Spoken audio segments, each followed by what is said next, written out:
Yeah. Okay, it's not so hot this second. Mm-hmm. Any of those white benches are going to be a seat for you guys. We do have a beautiful boat, so make sure you're sitting next to whoever you want to sit next to. Welcome aboard, everyone. Any of those white benches will be a seat, and we do have a full boat, so just make sure you're sitting next to whoever you want to sit next to.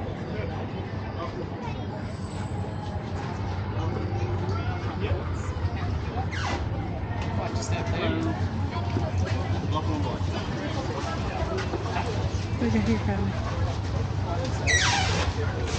Welcome aboard. Here, let's see. Welcome aboard.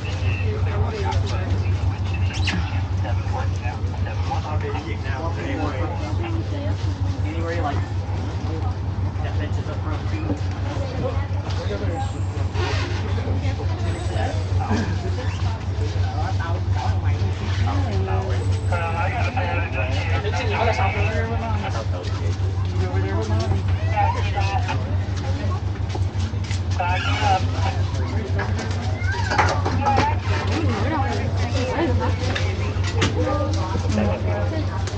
How's everybody doing today? Away from someone, but whenever I feel like the way that I started that, like, Here. had a lot more energy than how I Here, feel here, when I you got can back. sit Let's try one more here. time. How's everybody doing today? Good. All right, guys, if you enjoy the trip today, my name's Captain Brett. If you don't, it's Captain George. We got a few things to go over before we get underway today. First of all, your life jackets are going to be located overhead. We have adult life jackets in the front, children's life jackets in the rear. Chris is going to show us how to don a life jacket here. You're going to separate the jacket, put it around your head, take the black strap around your back, and clip it back in the front. If you find yourself in the water today, be on the lookout for that orange life ring coming your way. Don't let it hit you in the head. Once we all stop laughing, we'll go ahead and pull you back to the boat and get you back on board. Alrighty?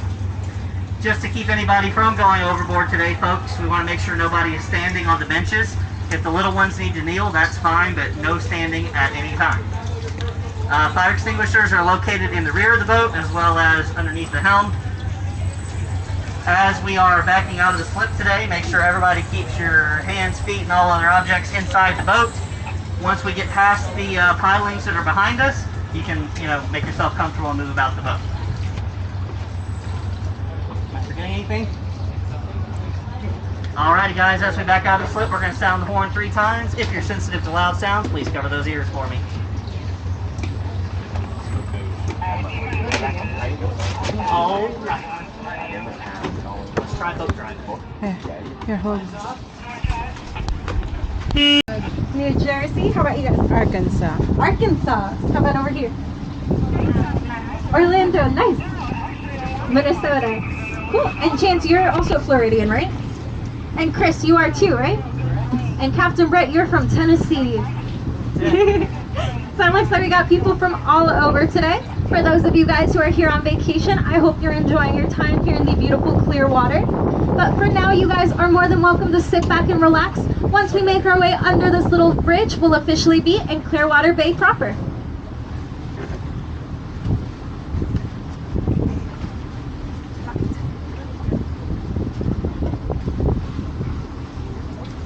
So yeah, 12 is like super close. So Yeah. Should I just start the... yeah, like probably like once after the pelicans.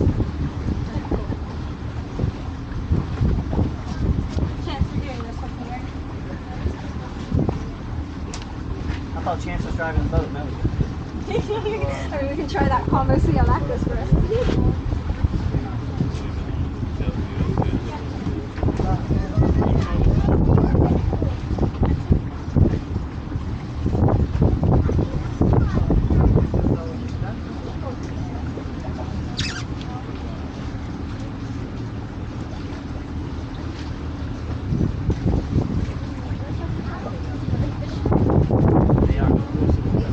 The smallest species of pelican, and they only weigh around 6 to 8 pounds, but they still have an impressive 6.5 foot wingspan. These guys are diving birds, so they dive from heights of 60 feet up in the air. When they dive down, they always dive down on their left side, and they have air sacs that kind of work like airbags in our car to help protect them from that impact, and they can hold 3 gallons in that pouch. They are also going to be the only brown pelicans that you will find. All the other species are going to be completely white.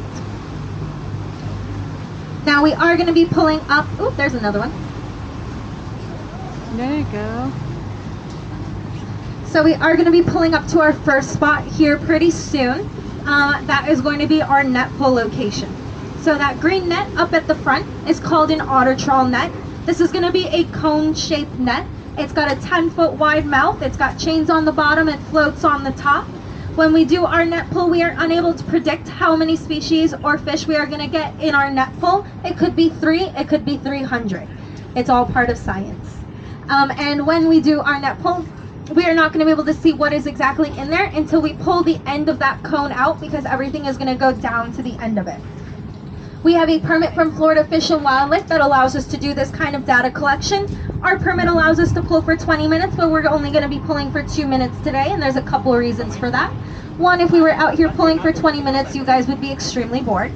And the second is, if you are that first fish to make it into that net, you are not going to have a lot of fun with all of your friends piling on top of you for 20 minutes. So 20 minutes allows for a consistent amount of data across the board for us. We keep track of the conditions of the day, the location, the species that we see, and how many of each in order to create that baseline data. With the research that we've done for years, we are able to understand a little bit more of how our ecosystem works in its natural conditions and be able to look at anything if it were to impact it. So like if a hurricane were to come through, that would be natural, or something man-made like an oil spill, we'd be able to look back on that data from the past and now to see how that impact happened. Now when we do this, me and Chance are going to have life jackets on, but no one has to panic. As long as Captain Brett hasn't put on a life jacket, we're okay. This is simply because we are a Coast Guard regulated vessel that says that when we are on the bow of the ship, we need to have a life jacket on. I will be off the mic during this process. When we do that net pull, we'll throw that net out. Once we get it up, we will put it into that cooler up in front of you guys, and then that cooler will come around here. I'll try to sort through those fish as quickly as I can. I'll put any new specimens up here, and the rest will go in a bucket, and we will dump those so they'll go back to the ocean. You guys are more than welcome if there is room to move up here if you'd like, but during the net pull, we do have to ask everyone to stay seated just so Captain Brett can get a full 360 view of what is going on. And for my friends up front, if any of these fish do happen to make it out of that net or out of that cooler, just let one of us know.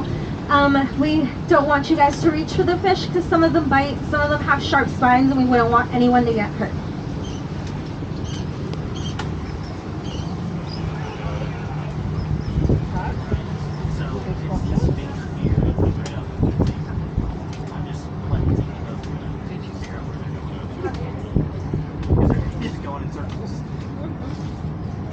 We do have a map of over 50 different spots that we can go to. All of those spots have been snorkeled or scuba to ensure we are not destroying the environment in that area. We are going to be approaching that here shortly, so I'm going to get off this mic and get my life jacket on.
Quickly falling. 6, 5. We're just about there. You guys will go something out there. I see the light. Go a little bit farther up. If you start being able to look the fish in the eye, let me know. We'll know it was too shallow. You do see it? Yeah. Good. But can you tell me how many blades are on each one? Yeah. Alright, we're going to go a little bit farther up. And 3, 2, 1. Go on the start. Let's out. That's going under.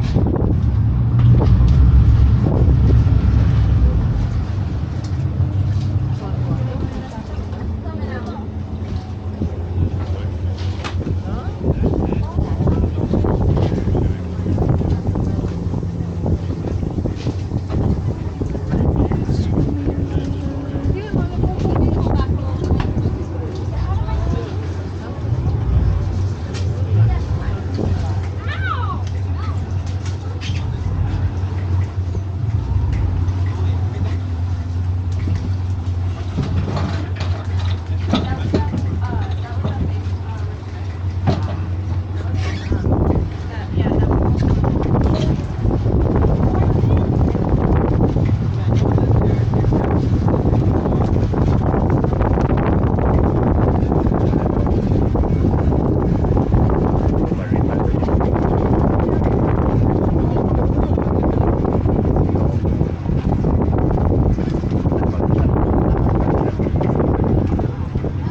We still got like 40 seconds left.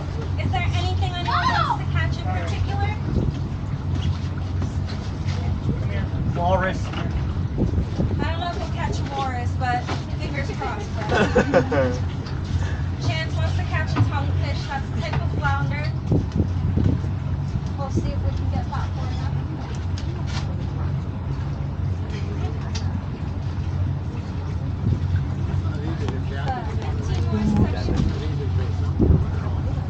Oh. See, I keep mine on the other side. I got mine big guy.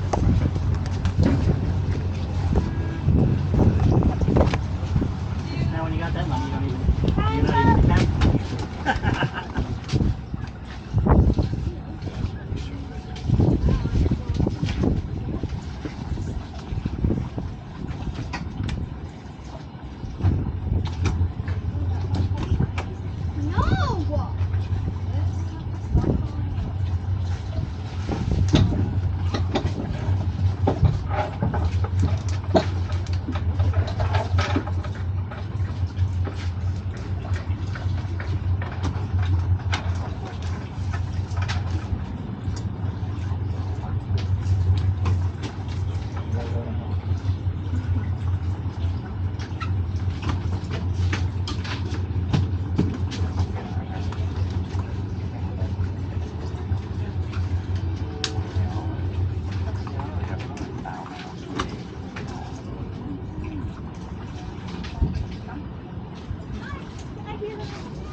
Let's out.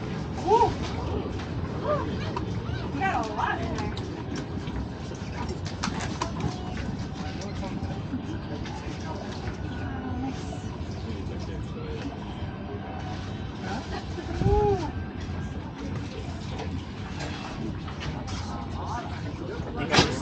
Chris.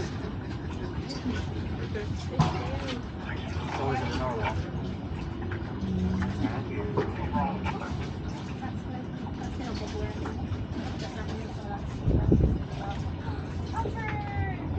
That's a good one, guys. All right. So many filefish. I saw pufferfish in here.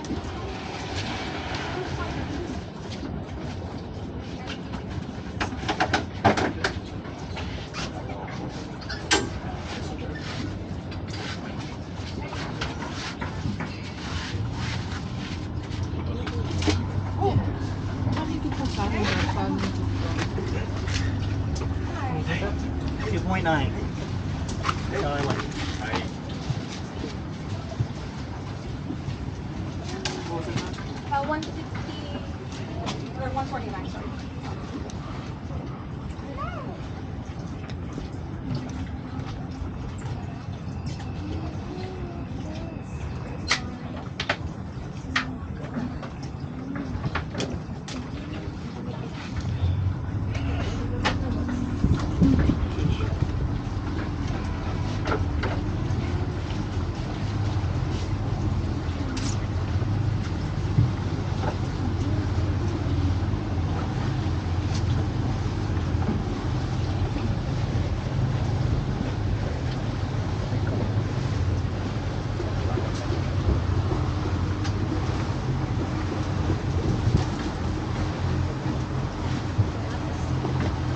Seahorse! No way!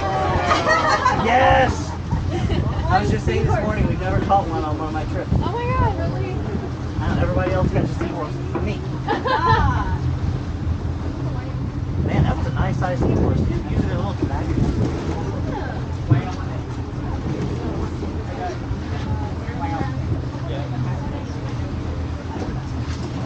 They've been showing Local ticks they pick up. No, you're still in Oh, absolutely.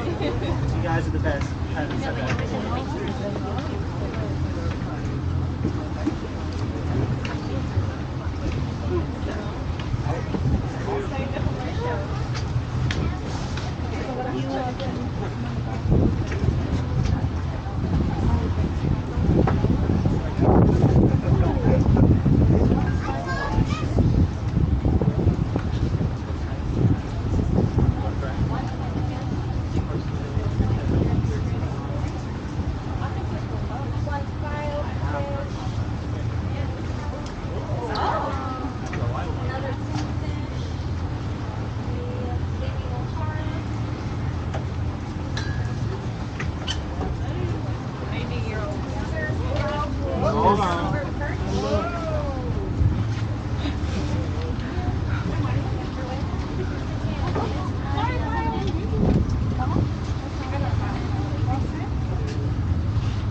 coming out. You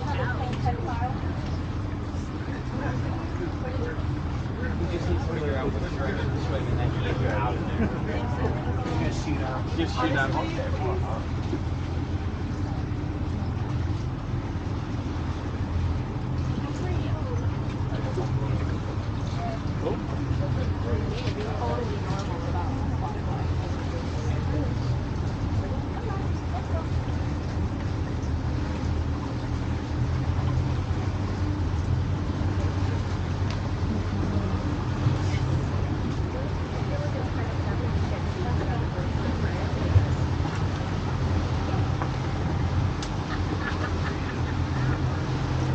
On their channel markers, they indicate where the channel starts and where it ends. So it's always going to start farthest from the river, which would be farthest that you land, but it's going to get higher.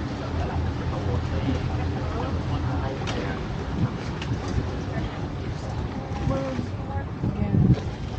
Look, we have another one. Yeah, technically that's the channel that we just went through is just those 3 kilometers.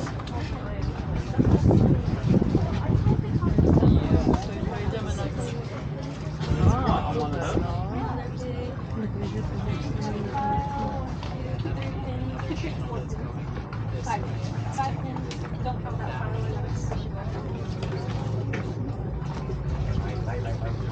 way. Just need to make sure we start in the sequence. Yeah, so you can tell if your numbers are getting higher or lower.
we get a bird sanctuary.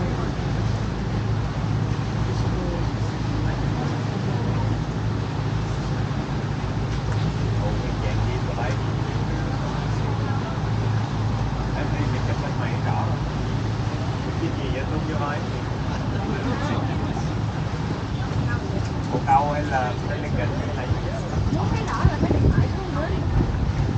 Đổi qua mình.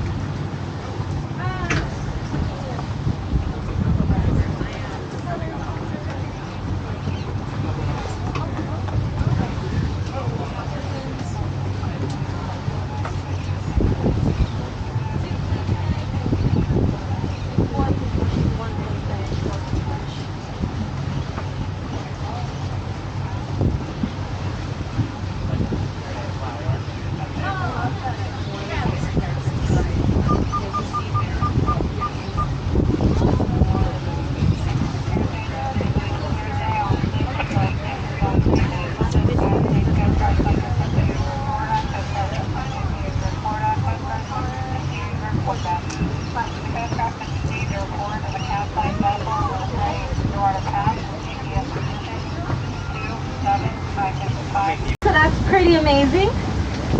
That did take a little longer than I anticipated, so I'll try to get through the information quickly before our island stop here. So Clearwater Bay is a semi-enclosed body of water. We are surrounded by barrier islands in mainland Clearwater. Those are actually visible right here. Sand Key Bridge is going to be what connects our two barrier islands. So on that right side is going to be Clearwater Beach, and on this left-hand side is Sand Key, our other barrier island. Mainland Clearwater is up behind us. The space right underneath this bridge is called Clearwater Pass, and this is going to be our one opening into the Gulf of Mexico. So a lot of important things happen here. First, this is where all of our salt water is going to come in through. We are a mixture of fresh and salt water out here in the bay. We aren't exactly brackish. All of the salt water comes from the Gulf of Mexico, and our fresh water mainly comes from rain and runoff. This is also going to be where our tides come in from. We have what is called a semi-diurnal tide here in Clearwater, which means 2 high tides and 2 low tides every single day. So that keeps the water constantly moving, nothing really gets a chance to settle, and it constantly brings in the good nutrients and takes out the waste.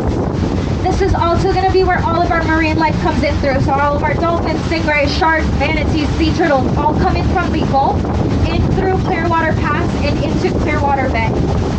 Clearwater Bay is going to be an intercoastal body of water that is protected and is also considered an estuary. Estuaries are sometimes referred to as cradles of the sea because it is really great for juvenile fish in here. There are a lot of great hiding spots. One of those spots we actually stopped at for our net pull, so we stopped over a seagrass bed. Seagrass is going to be the one true plant that can live completely submerged in salt water. It still has to be close enough to the surface to get sunlight to do photosynthesis, but these are going to be like underwater forests for our fish, which is why there were so many guys living in here. A lot of these fish are going to be between the shades of seagrasses, so there'll be shades of black, brown, reds, and greens. And when the tide does go out, these seagrass beds can become exposed and it becomes a bit of a seafood buffet for these birds. Most of Clearwater Bay is going to be pretty shallow. We're around 2 to 6 feet in depth for the most part. During World War I and World War II, they did dredge out a channel through the bay to allow for larger ships to come through. In that process, they came through and dredged that sand out from the bottom and deposited every 1,000 yards. So we ended up with these tiny spoil islands along the way, including the one up ahead of us, which is going to be where we're stopping at, and one that we've had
Get the name One Tree Island because it has one predominant tree on that island.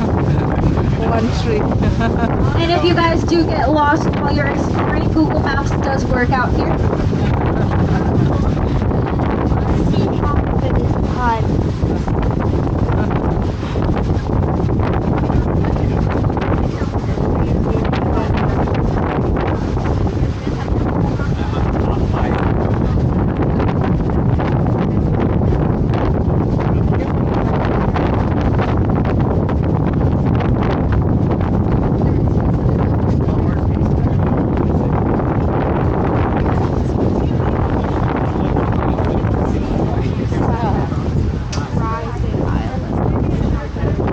Oh, You in can- here. Are they pushing off? Or are they just agreeing? Oh, still. Well, worst case, we'll wait for her. We know she's leaving. Actually, she's coming back. Sure. Or she's like,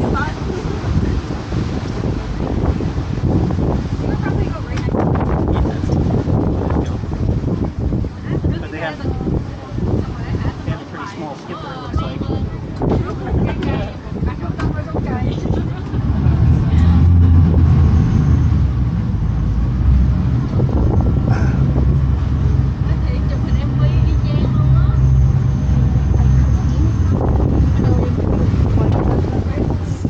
Sometimes they just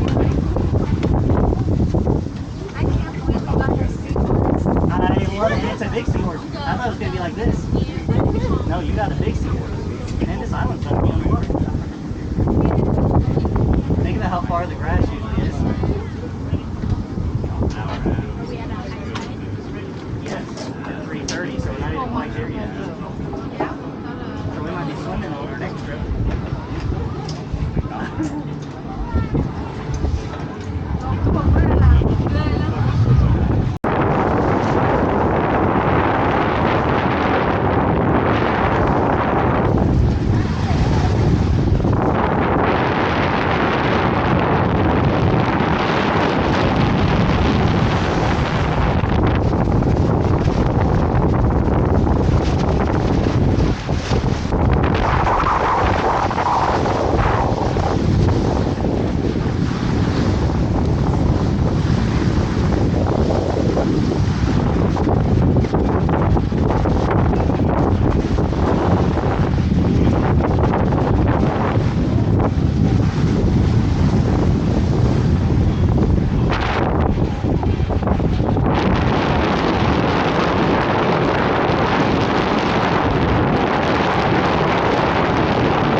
more because we don't have time.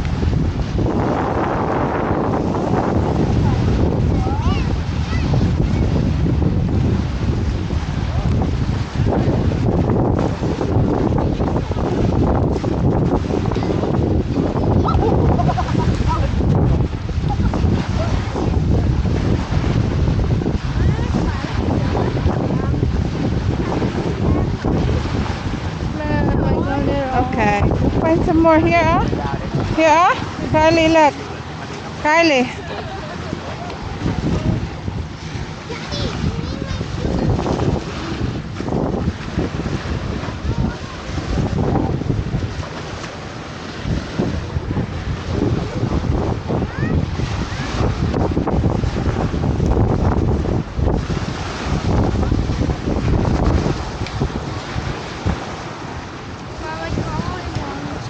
Huh? I got all wanted. You got all?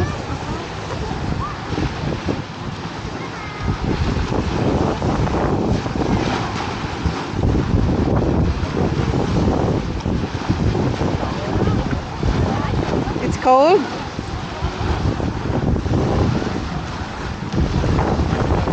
Stay in there. Kylie. Just stay in there. Stand up. I know.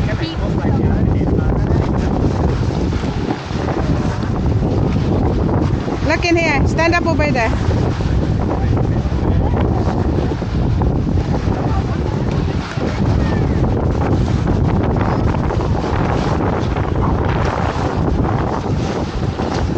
My socks are wet. Come here now. My socks are Come wet. here.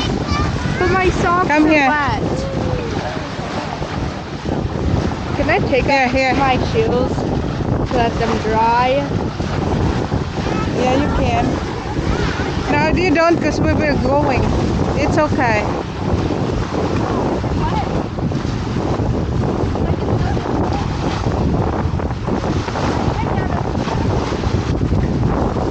Boy, that's too deep. That's in.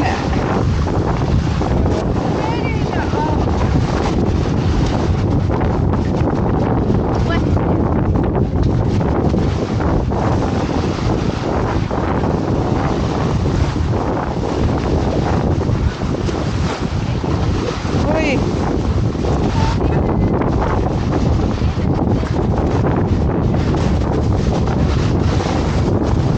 Look in here. Stand up in here. That's enough.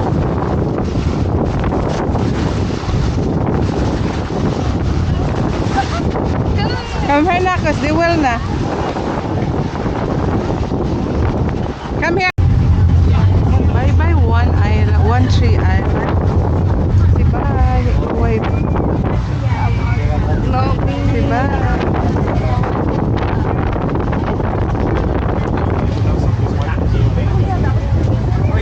We're gonna take the slow way back since you guys have it on lunch.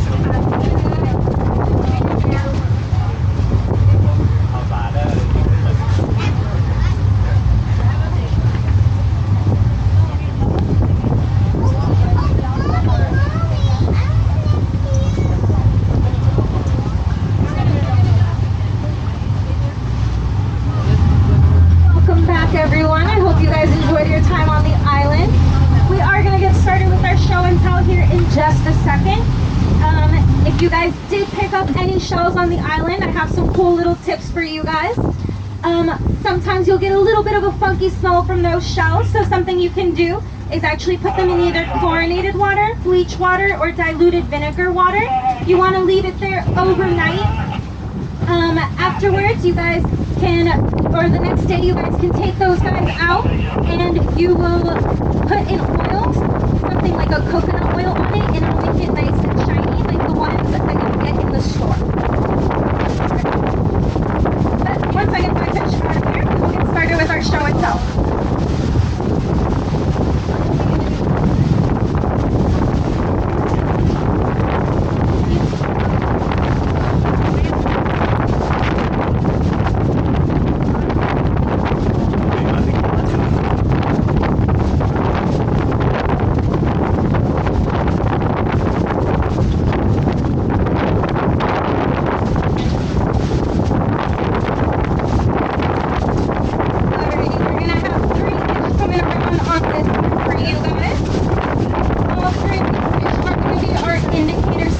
Out here in the bay. Indicator species basically determine or help us to determine whether our ecosystem is healthy or not, and we can pull up plenty of these guys. So that bigger one is going to be the pinfish. The one with the orange colored lines coming across it is the pigfish. And then the silvery looking one is the mohara. The pinfish gets its name from these pins on its dorsal fin. It has on average around 12 to 13 of them.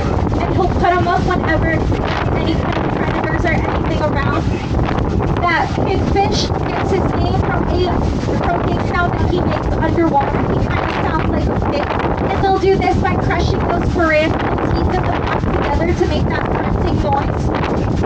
Our mohara is going to be a fast swimming fish. You guys might notice that him and our pinfish have very fork-shaped styled tails. When you have a fork-shaped styled tail, it normally means that you are a fast swimming fish. A more rounded tail is going to be a slower swimming fish. Our mohara is also a great example to look for a lateral line. The lateral line will be a flat horizontal line going across his body. Both our pin and mohara fish are schooling fish, so they both have this lateral line. They will use that to be able to feel their friends next to each other, and that way they can move as a group. Our pinfish is also a popular fish for our dolphin friends out here. They love eating pinfish, but in order to eat pinfish, they have to eat it head first, so those fins don't get stuck in their throat. So it isn't uncommon to see us smacking that fish against the surface of the water and throwing it up in the air. Both pinfish and pigfish are very popular bait fish for any of my fishermen out here.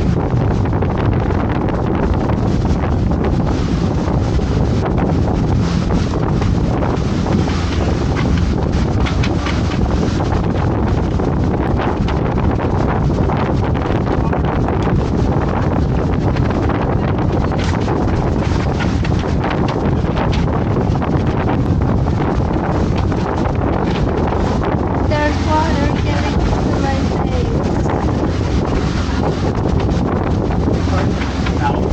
I know.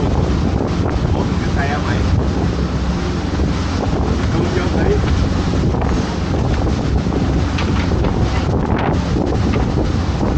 The next guy coming around is going to be a filefish, a bait head filefish. These guys get their name from their textured scales. Most of the time, fish will have scales going in one direction. They'll feel pretty smooth. These guys are going to have a little bit of a texture, and it kind of feels like a nail file, so that's where that name comes from. They have a retractable dorsal spine on the top of their head that they can use to hold on to things. These guys love to hang out in seagrass, so they tend to match that coloring of the seagrass. They also have these special chromatophore cells that can actually change their coloring to help them camouflage into their environment. There are a couple different types of filefish, but the one that we mainly got today are the bait head filefish. We also have large denominations from filefish out here. These guys are related to the triggerfish family as well.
going to be able to hang out on the bottom of the ocean floor a lot easier. These are going to be more of a benthic species of southern puffer. These guys can inflate themselves up to 3 times their size by using their a buccal pump in order to fill themselves with air. Just like an elastic band though, they can overstretch and lose that elasticity over time, so we never want to stress these fish out so much where they're inflating and uninflating over and over. Most pufferfish are going to have some type of poison to them. In certain parts of the world, they actually do eat pufferfish, but in order to do that, you have to either get it prepared by someone who has taken a course on it. That course takes 3 years in order to complete. Your final test on that course is to create the sushi with the pufferfish called fugu, and then to eat it. If you pass, you are more than welcome to start serving fugu to other people. If you don't pass, you don't have to worry about it. Pufferfish can hold enough poison to kill up to 30 people in one fish. Wow.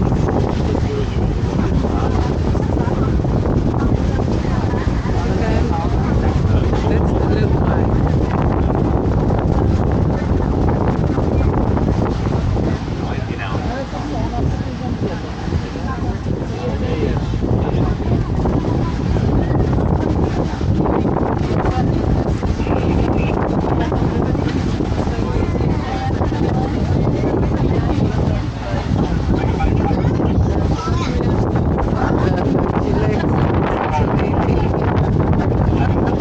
Did you like this?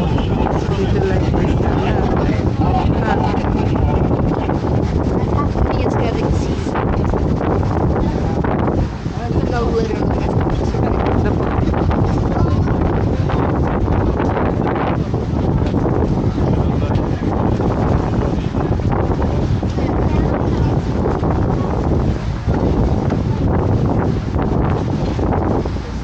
The next guy coming around is going to be our cowfish.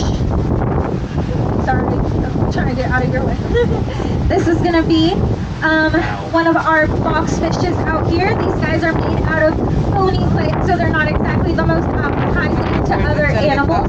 They have beautiful blue spots all over them, and you guys might be familiar with the fact that a lot of times when there are bright colors on animals, it normally means that they're going to have some kind of poison or toxin to them, and in this case that is correct. These box fish or cowfish release a neurotoxin out of their skin when they are stressed out.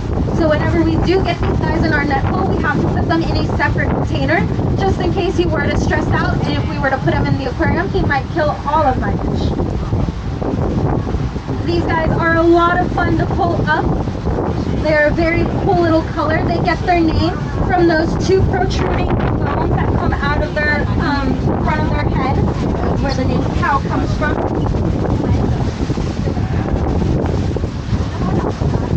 The toxin in these guys will not harm people for the most part. It's not that strong, but I do not recommend licking fish.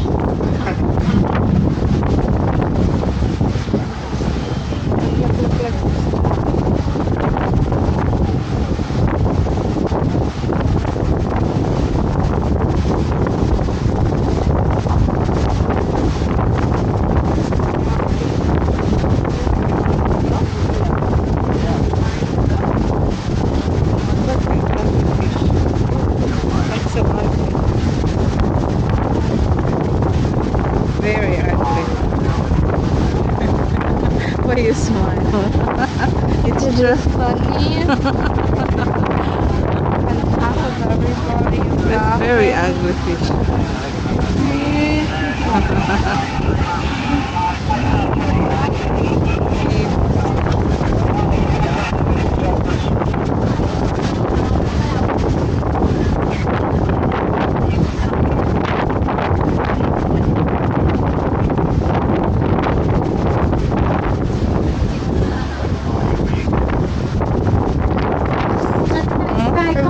This one's for you, friend, is our live seahorse.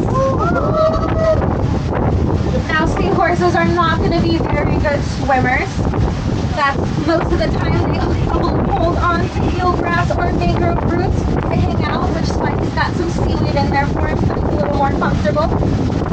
These guys are made out of bony plates, so they're not necessarily the most appetizing food for our fish out here, so that helps protect them. Their coloring, you'll notice, is a very brown coloring, and they do that in order to camouflage into that seagrass or the mangrove roots so that they aren't predated after. This one in specific is going to be a female. Normally you can tell if they're female or male by looking for a line across their abdomen. If they have that line, that's going to be that pouch. The males are going to be the ones who carry the babies in this species. Seahorses are monogamous, so they do choose one spot or one mate for the rest of their life. The females will put the eggs into the male's pouch, and that's where they will be until they are big enough to start coming out of there. These guys will have a very elaborate display of courtship. Careful with that weight, guys. These gypsies don't come.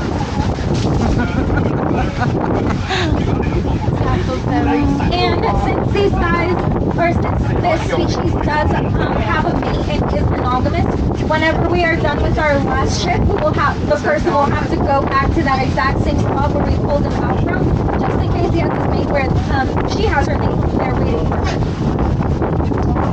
Give another wave, Carla. Alright, it's going to be a big one. Oh. Big weight, guys. Be careful. You might get a little wet up front. Oh! Not as bad. Not bad for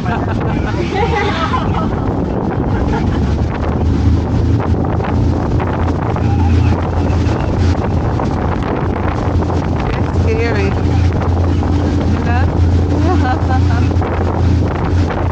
There you go. See, that's a seahorse, Carla.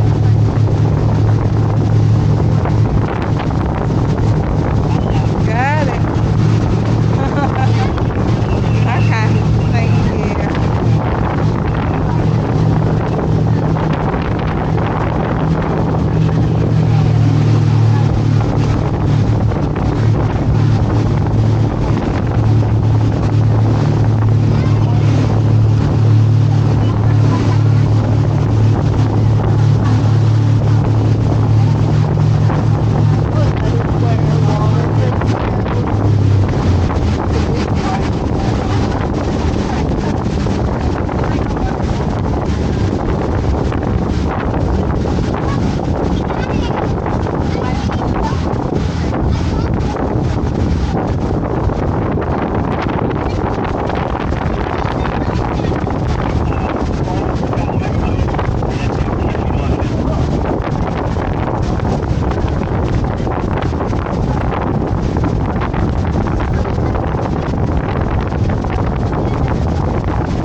and this is actually a type of swimming crab out here.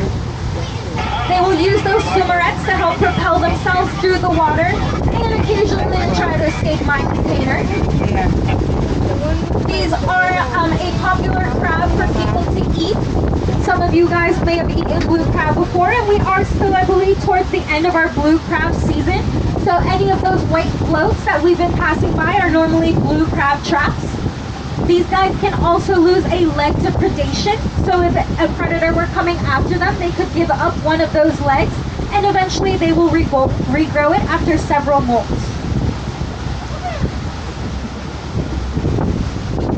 There are a few other types of swimming crabs out here that we'll get. One of them is a blotched swimming crab, and it'll be very similar to that one, except the blue legs.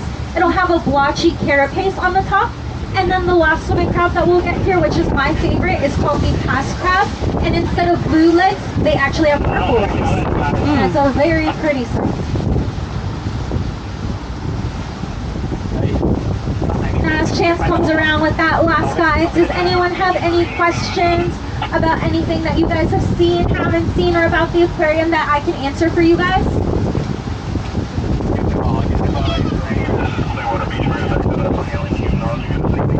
The largest fish would probably be like a shark or something if you really want to go with fish.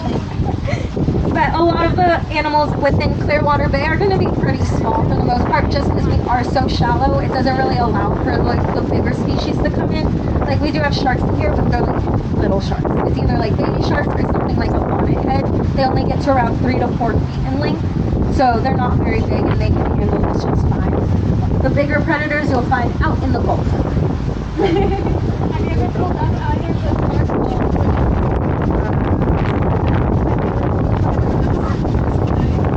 No, I have not been lucky enough to pull up a big shark. That would have been so my goal.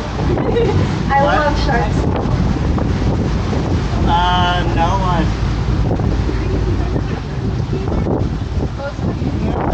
yeah, it kind of feels like it, doesn't it? At least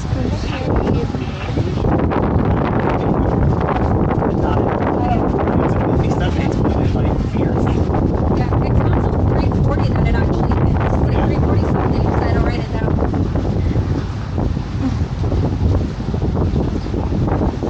we're getting close. So I hope you guys did enjoy getting to see our wildlife out here up close and personal. This was a great net pull, so you guys were very fortunate. This was a lot of fun for me too. Now we are making our way back to the aquarium here. So that first building you guys are going to see with the exposed deck is going to be our stranding and critical care facility and our rescue deck. If you go into that enclosed building, that top level is going to be where you guys can meet our American River Honors, Wally and Boomer. It is also where all 4 of our great white African pelicans hang out. Right now we have Matthew, Tyndall, Skylar, and Ricky. You can meet some of our sea turtle residents in that area and our nurse shark Thelma. If you make your way down 1 level in that building, you will be in our Mangrove Key Kids area. That'll give you access to Stingray Beach, our Atlantis Theater, Shipwreck Alley, and our animal hospital. We are first and foremost an animal hospital with the mission of rescue, rehabilitation, and release. So this is super important to us. Next to that marine hospital, we are going to have our fish kitchen. All of our residents here get restaurant quality fish every single day, so some days they do eat a little better than us. Next to that is going to be our dive room and water quality treatment area, and we are going to have a hallway, which is going to be our sea turtle rehab area. There's going to be a window that is a one-way window that looks out into the sea turtle rehab area, but those turtles can't look back at us. This is because the ultimate goal for these guys is to be released back into the wild, so we want them to continue to have that aversion to humans. You will hardly ever see anyone back there unless it's for feeding, cleaning, or some kind of medical procedure. Our newest building is going to be our visitor center, and that is where you guys came in through. That is also where our J.O. Stone Dolphin Complex is, and that is going to have 5 big pools that hold 1.5 billion gallons of water in it. And those 4 main pools that you can see from that bottom floor, that is going to be where our Atlantic bottlenose dolphins hang out. Right now we have Nick, Hope, and Izzy. If you guys make your way up to the 3rd floor and look over at the top of those pools, in that middle pool, our med pool, is currently where our rough-toothed dolphins, Rudy and Rosie, are hanging out. We are one of the only facilities with the ability to house rough-toothed dolphins, so I do recommend going up there to meet those guys because they are pretty cool. If you are looking for a place to escape the heat, I recommend going up to the 4th floor. That is where our Dolphin Tail Theater will be, and we have some fish exhibits up there. You guys came in on the 3rd floor. If you are looking for a bite to eat, I recommend stopping at Shark Bites Cafe on the 3rd floor. They have plenty of great options. And when you guys are done with your stay here at Clearwater Marine Aquarium, you will exit through the gift shop naturally. Now, we are going to be pulling into our slip here in just a moment, so I am going to have to ask everyone to remain seated and to please bring all those arms, legs, anything that grows inside of the boat for me, just in case we hit a piling on the way in. I want to thank you guys so much for being out here with us. We would not be able to do all of the incredible work that we do for our animals here if it weren't for people like you guys stopping to visit at our aquarium, going on these boat tours, stopping at our gift shop. So thank you guys so much. I hope you did enjoy our journey out here in the beautiful Clearwater Bay and getting to meet some of our local wildlife.